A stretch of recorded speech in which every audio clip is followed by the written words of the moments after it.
श्री दुर्गा नवरात्र व्रत की कथा। एक समय बृहस्पति जी ब्रह्मा जी से बोले, हे ब्राह्मण श्रेष्ठ, चैत्र व आश्विन मास के शुक्ल पक्ष में नवरात्र का व्रत और उत्सव क्यों किया जाता है? इस व्रत का क्या फल है? इसे किस प्रकार करना उचित है? पहले इस व्रत को किसने किया, सो विस्तार से कहिए।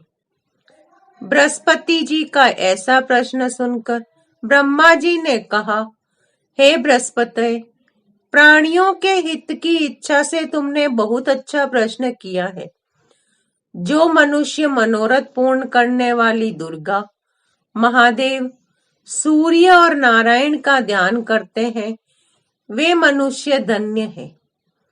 यह नवरात्र व्रत संपूर्ण कामनाओं को पूर्ण करने वाला है। इसे करने से पुत्र की कामना करने वालों को पुत्र, धन की लालसा करने वालों को धन, विद्या चाहने वालों को विद्या और सुख की इच्छा करने वालों को सुख मिलता है। इस व्रत को करने से रोगी मनुष्य का रोग दूर हो जाता है, मनुष्य की संपूर्ण विपत्तियां दूर हो जाती हैं और घर में समृद्धि की वृद्धि होती है। बंध्या को पुत्र प्राप्त होता है, समस्त पापों से छुटकारा मिल जाता है और मन का मनोरथ सिद्ध हो जाता है। जो मनुष्य इस नवरात्र व्रत को नहीं करता, वह अनेक दुखों को भोगता है और कष्ट व रोग से पीड़ित हो अंगहीनता को प्राप्त होता है। उसके संतान नहीं होती है और वह धन धान्य से रहित हो भूख व प्यास से व्याकुल घूमता फिरता है तथा संज्ञाहीन हो जाता है। जो सधवा स्त्री इस व्रत को नहीं करती, वह पति सुख से वंचित नाना दुखों को भोगती है। यदि व्रत करने वाला मनुष्य सारे दिन का उपवास न करके एक समय भोजन करे और 10 दिन बांधवों सहित नवरात्र व्रत की कथा का श्रवण करे। हे बृहस्पति, जिसने पहले इस व्रत महाव्रत को किया है, वह कथा मैं तुम्हें सुनाता हूं, तुम सावधान होकर सुनो। इस प्रकार ब्रह्मा जी का वचन सुनकर बृहस्पति जी बोले, हे ब्राह्मण मनुष्य को कल्याण करने वाले, इस व्रत के इतिहास को मेरे लिए कहो, मैं सावधान होकर सुन रहा हूं। आपकी शरण में आए हुए मुझ पर कृपा करो। ब्रह्मा जी बोले, प्राचीन काल में मनोहर नगर में पीठत नाम का एक अनाथ ब्राह्मण रहता था। वह भगवती दुर्गा का भक्त था। उसके संपूर्ण सद्गुणों से युक्त सुमति नाम की एक अत्यंत सुंदरी कन्या उत्पन्न हुई। वह कन्या सुमति अपने पिता के घर बाल्यकाल में अपनी सहेलियों के साथ क्रीड़ा करती हुई इस प्रकार बढ़ने लगी जैसे शुक्ल पक्ष में चंद्रमा की कला बढ़ती है। उसका पिता प्रतिदिन जब दुर्गा की पूजा करके होम किया करता था, वह उस समय नियम से वहां उपस्थित रहती। एक दिन सुमति अपनी सखियों के साथ खेल में लग गई और भगवती के पूजन में उपस्थित नहीं हुई। उसके पिता को पुत्री की ऐसी असावधानी देखकर क्रोध आया और वह पुत्री से कहने लगा, अरे दुष्ट पुत्री, आज तूने भगवती का पूजन नहीं किया है, इस कारण मैं किसी कुष्ठ रोगी या दरिद्र मनुष्य के साथ तेरा विवाह करूंगा। पिता का ऐसा वचन सुन सुमति को बड़ा दुख हुआ और पिता से कहने लगी, हे पिता, मैं आपकी कन्या हूं, अब सब तरह आपके अधीन हूं। जैसी आपकी इच्छा हो वैसा ही करो। राजा से, कुष्ठी से, दरिद्र से अथवा जिसके साथ चाहो मेरा विवाह कर दो, पर होगा वही जो मेरे भाग्य में लिखा है। मेरा तो अटल विश्वास है, जो जैसा कर्म करता है उसको कर्मों के अनुसार वैसा ही फल प्राप्त होता है। क्योंकि कर्म करना मनुष्य के अधीन है, पर फल देना ईश्वर के अधीन है।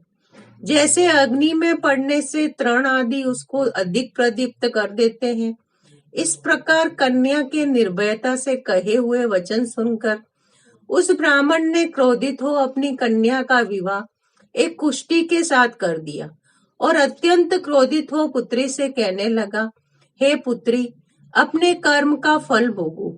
देखे भाग्य के भरोसे रहकर क्या करती हो। पिता के ऐसे कटु वचनों को सुन सुमति मन में विचार करने लगी, अहो मेरा बड़ा दुर्भाग्य, जिससे मुझे ऐसा पति मिला है। इस तरह अपने दुख का विचार करती हुई वह कन्या अपने पति के साथ वन में चली गई और डरावने कुशायुक्त उस निर्जन वन में उन्होंने वह रात बड़े कष्ट से व्यतीत की।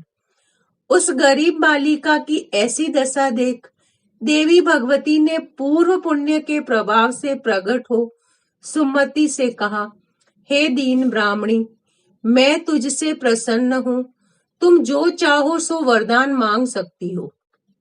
भगवती दुर्गा का ये वचन सुन ब्राह्मणी ने कहा, आप कौन है? वह सब मुझसे कहो। ब्राह्मणी का ऐसा वचन सुन देवी ने कहा, मैं आदि शक्ति भगवती हूँ और मैं ही ब्रह्म विद्या व सरस्वती हूँ। प्रसन्न होने पर मैं प्राणियों का दुख दूर कर उनको सुख प्रदान करती हूँ। हे ब्राह्मणी, मैं तुझ पर तेरे पूर्व जन्म के पुण्य के प्रभाव से प्रसन्न हूँ। तुम्हारे पूर्व जन्म का वृतांत सुनाती हूँ, सुनो। तू पूर्व जन्म में निषाद भील की स्त्री थी और अति पतिव्रता थी। एक दिन तेरे पति निषाद ने चोरी की। चोरी करने के कारण तुम दोनों को सिपाहियों ने पकड़ लिया और ले जाकर जेल खाने में कैद कर दिया। उन लोगों ने तुझको और तेरे पति को भोजन भी नहीं दिया। इस प्रकार नवरात्र के दिनों में तुमने न तो कुछ खाया और न ही जल पिया। इस प्रकार 9 दिनों तक नवरात्र का व्रत हो गया। हे ब्राह्मणी, उन दिनों में जो व्रत हुआ, इस व्रत के प्रभाव से प्रसन्न हो मैं तुझे मनोवांछित वर देती हूँ। तुम्हारी जो इच्छा है सो मांगो। इस प्रकार दुर्गा के वचन सुन ब्राह्मणी बोली, अगर आप मुझ पर प्रसन्न हो तो हे दुर्गे, मैं आपको प्रणाम करती हूँ। कृपा करके मेरे पति का कोढ़ दूर करो।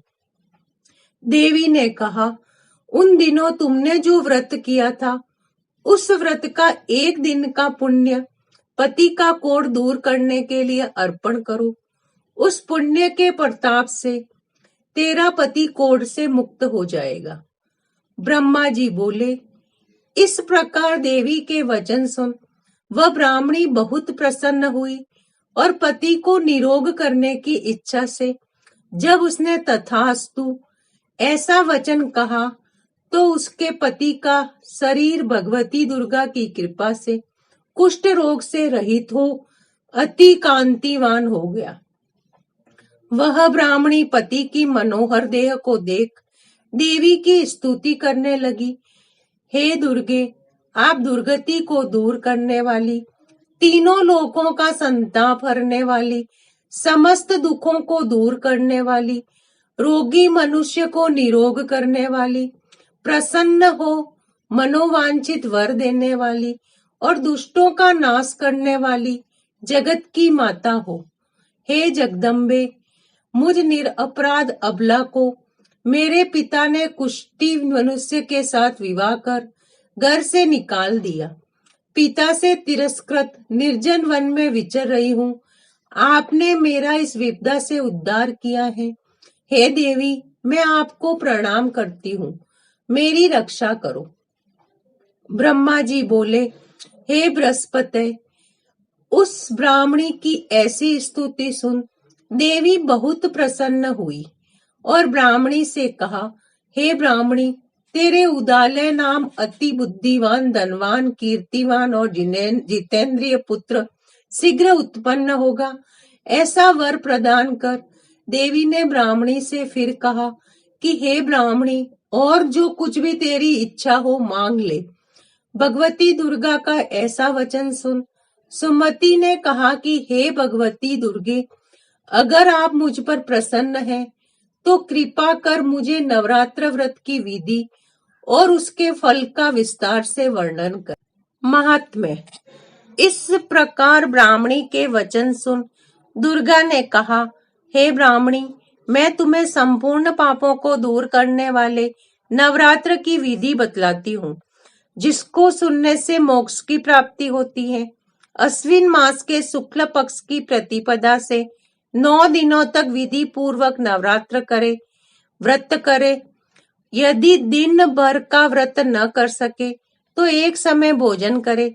विद्वान ब्राह्मणों को पूछकर घट स्थापन करे और वाटिका बनाकर उसको प्रतिदिन जल से सींचे। महाकाली, महालक्ष्मी, महासरस्वती देवी की मूर्तियां स्थापित कर उनकी नित्य विधि सहित पूजा करे और पुष्पों से विधि पूर्वक अर्घ्य दे। बिजोरा के फल से अर्घ्य देने से रूप की प्राप्ति होती है। जायफल से अर्घ्य देने से कीर्ति, दाख से अर्घ्य देने से कार्य की सिद्धि होती है। आंवले से अर्घ्य देने से सुख की प्राप्ति और केले से अर्घ्य देने से आभूषणों की प्राप्ति होती है। इस प्रकार पुष्पों व फलों से अर्घ्य देकर व्रत समाप्त होने पर 90 दिन यथाविधि हवन करे। खांड, घी, गेहूं, शहद, जौ, तिल, बिल्व, नारियल, दाक और कदम्ब आदि से हवन करे। गेहूं से होम करने से लक्ष्मी की प्राप्ति होती है। खीर व चंपा के पुष्पों से धन की और बेल पत्रों से तेज व सुख की प्राप्ति होती है। आंवले से कीर्ति की और केले से पुत्र की, कमल से राज सम्मान की और दाखों से संपदा की प्राप्ति होती है। खांड, घी, नारियल, शहद, जौ और तिल तथा फलों से होम करने से मनोवांछित वस्तु की प्राप्ति होती है। व्रत करने वाला मनुष्य इस विधि विधान से होम कर आचार्य को अत्यंत नम्रता के साथ प्रणाम करे। यज्ञ की सिद्धि के लिए उसे दक्षिणा दे। इस प्रकार बताई हुई विधि के अनुसार जो व्यक्ति व्रत करता है, उसके सब मनोरथ सिद्ध होते हैं। इसमें तनिक भी संदेह नहीं है। इन 9 दिनों में जो कुछ दान आदि किया जाता है, उसका करोड़ों गुना फल मिलता है। इस नवरात्र व्रत के करने से अश्वमेध यज्ञ का फल मिलता है। हे ब्राह्मणी, इस संपूर्ण कामनाओं को पूर्ण करने वाले उत्तम व्रत को तीर्थ, मंदिर अथवा घर में विधि के अनुसार करे। ब्रह्मा जी बोले, हे बृहस्पति, इस प्रकार ब्राह्मणी को व्रत की विधि और फल बताकर देवी मां अंतर्ध्यान हो गई। जो मनुष्य या स्त्री इस व्रत को भक्ति पूर्वक करता है, वह इस लोक में सुख प्राप्त कर अंत में दुर्लभ मोक्ष को प्राप्त होता है। हे बृहस्पति, यह इस दुर्लभ व्रत का महात्म्य है जो मैंने तुम्हें बतलाया है। ये सुन बृहस्पति जी आनंद से प्रफुल्लित हो ब्रह्मा जी से कहने लगे, हे ब्राह्मण, आपने मुझ पर अति कृपा की है। जो मुझे इस नवरात्र व्रत का महात्म्य सुनाया। ब्रह्मा जी बोले, हे बृहस्पति, इस देवी भगवती शक्ति संपूर्ण लोकों का पालन करने वाली इस महादेवी के प्रभाव को कौन जान सकता है। बोलो देवी भगवती की जय।